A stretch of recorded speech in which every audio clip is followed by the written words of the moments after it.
More than 4 months of conflict, and the world continues to see a blurred reality of the violence in Syria. Until recently, media access had been severely restricted, and even though many reports are now filed in country, journalists need to travel with government officials all the time, which makes this 24-page Amnesty International report all the more stark, echoing what had been before only whispers of horror stories. The report backs up in detail what activists and their video have shown the world. It tells the story of Tel Kalah, a town northwest of the capital, close to the city of Homs, a known flashpoint since the uprising began.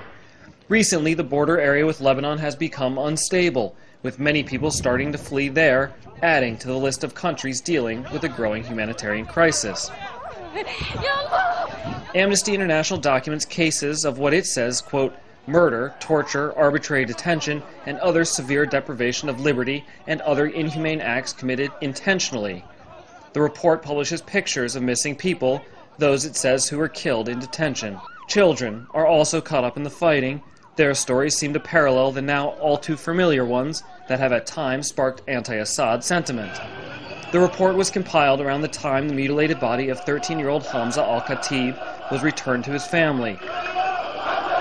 The report seems to uncover more horror stories, like the transcript of an interview with an alleged 20-year-old detainee. It quotes, "The interrogator asked me if I was married. I said I wasn't, so he said he was going to cut off my male organ. He beat me hard on my body until I fainted. I regained consciousness after water was splashed on me, and without warning he applied an electric shock to my testicles. It was so terrible, I cannot describe it."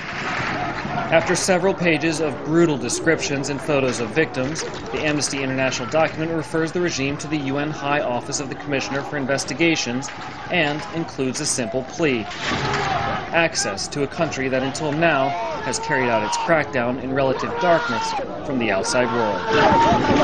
Cal Perry, Al Jazeera.